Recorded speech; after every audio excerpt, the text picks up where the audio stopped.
Salam and welcome to the world's best Zakat calculator made by the team here at Nisba. Well, making the world's best Zakat calculator was the idea. However, in practice, it's very, very difficult. And the reason for that is because there's so many different variables when it comes to your different assets and liabilities and things like that, and what's included, what's not included, and it just becomes ridiculously complicated. So we're just going to go through some of the aspects that we included in our Zakat calculator, how we calculated them, and I hope with that understanding, you'll be able to understand Zakat a bit better. So let's go and check it out.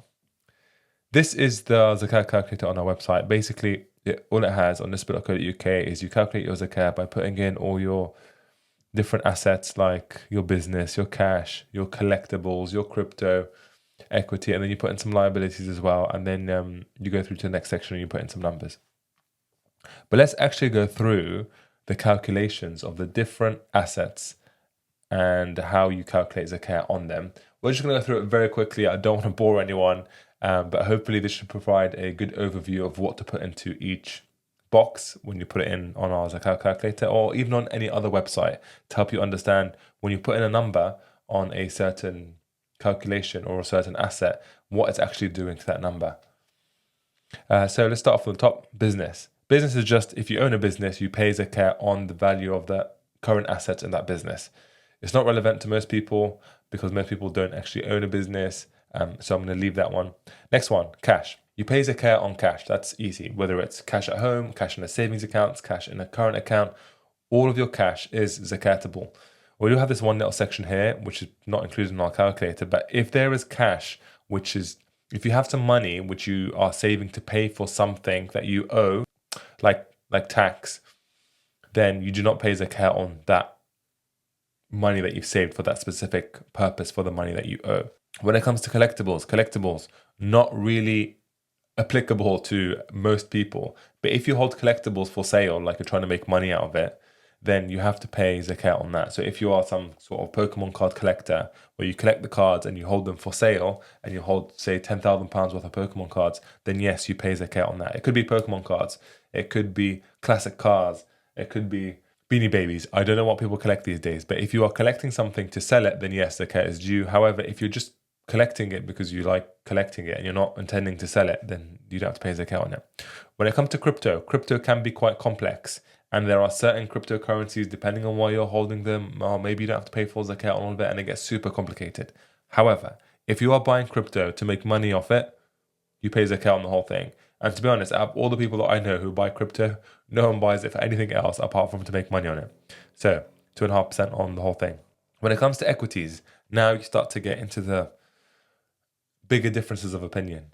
When it comes to equities, there are a few opinions. One, you pay Zakat on the whole amount. Another one is that you pay Zakat on 25% of the whole amount. Another one says that you work out the percentage of current assets over the market cap of the company, and then you pay 2.5% of that. However, that does get super complicated when it goes in when you start looking at funds and things like that.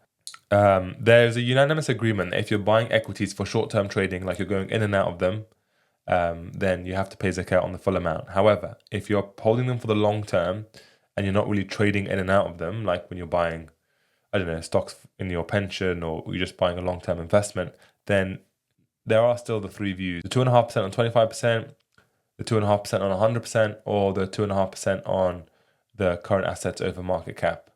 Because the 2.5% of 25% seems to be the majority opinion, that's what we have gone for. And with all these things that we put in this Zakat sheet, we have added the links for it, so you can go and see who said this and who said that, and then you can make up your own mind. But the ones in grey will not be used in our Zakat calculator. We just use the ones that we haven't de-highlighted, if that's a word.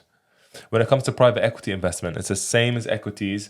However, usually because you've only invested into a few private equity investments, you can actually calculate the zakatable assets of that company and pay 2.5% on it. I believe with Curate Capital, if you're invested into the VC fund, they do send you some sort of zakat document so you can actually figure out how much zakat is due on that investment. Gold and silver, we got two options here. Again, in our calculator, we do not use the one we have grayed out. So we're not using this one, we use the one below it.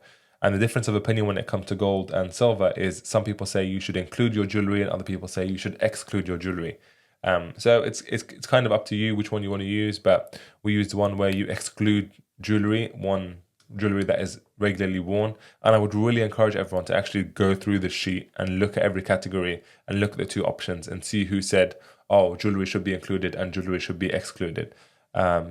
Just because it's a great learning exercise, if nothing else.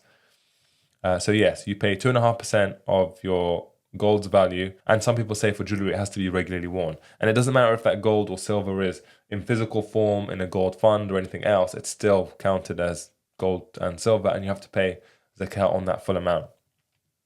For loans that you've given out, loans that you have given out that you expect to receive back, that's still technically your money, you have to pay zakat on it. However, if you don't expect to receive the money back, maybe it's like an unwritten rule between you and the person you gave the money to or anything like that, or you don't expect to receive it back within the year, you don't pay zakat on it. But if you do expect to receive it back, you pay 2.5% on it. When it comes to your pension, again, there are a few different opinions here. Pension via a SIP, pension via a defined contribution pension scheme, pension via a defined benefit pension scheme. Defined benefit, easy, there's no zakat on that. With a SIP and a DC pension, we're just treating it very similar to equities here. So you pay 2.5% of 25% of the entire value.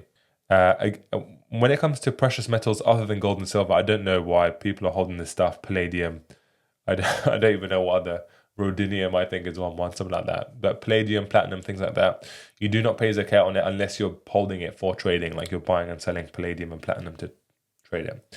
Again, that's not very applicable to a lot of people.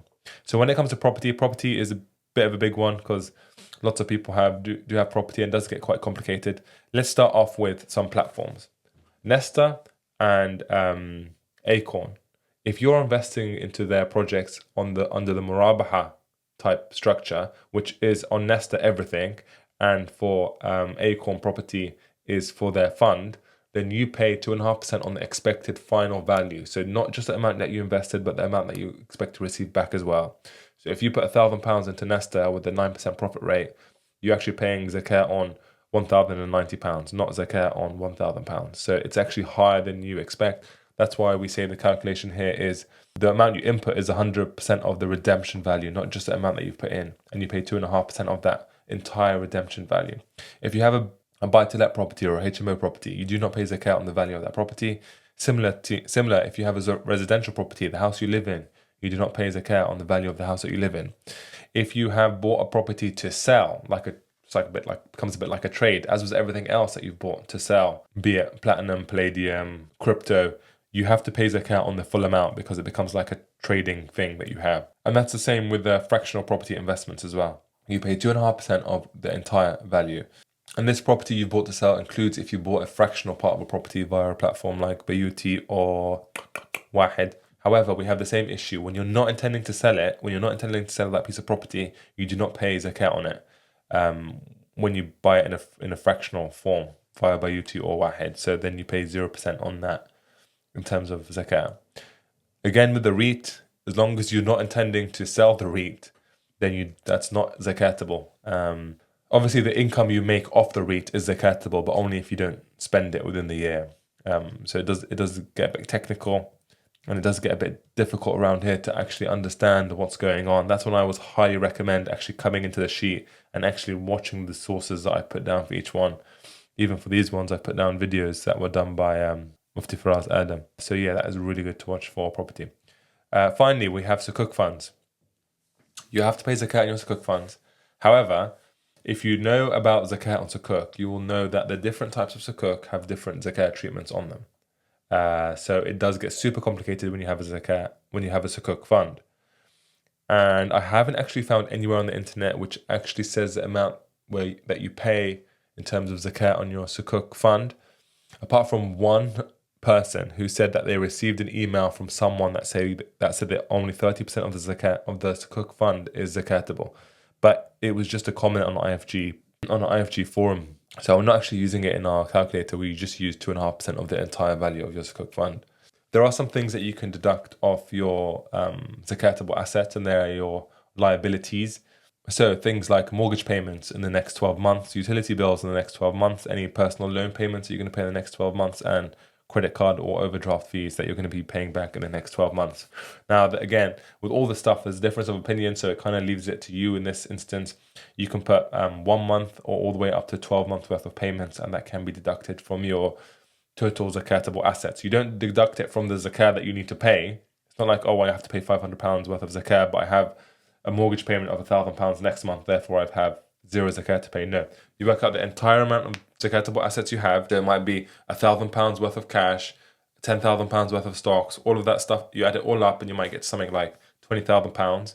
And then from that, you take away your liabilities that are going to be paid over the next 12 months or 1 month, depending on however much you want. And that might come up to £5,000. So you do £20,000 minus £5,000, £15,000 is what you're left with. And that's what you pay 2.5% on. Now, I'm going to stress, working out your zakat and putting the sheet together was, I would say, quite a bit of work. And yes, calculating your zakat is going to be quite a bit of work. However, that calculation of your zakat is an act of ibadah because it is something which is prescribed upon you. So I would highly recommend anyone to just go through the sheet, go through the lines one by one, and then head over to the calculator. And then it'll help you understand the things in the calculator a bit better. So when you're inputting the values, you actually understand what's happening to it. I mean, we can try and do an example now, but don't want to waste your time. You know, these videos, I know your time is very valuable. So just check it out, see how it goes for you. And if there's any issues, let us know what the issues are, and then we will go away and we will solve them and we will push out our Zakat Calculator 2.0. So I hope that helps someone. If not, sorry about that. Yallah, salam.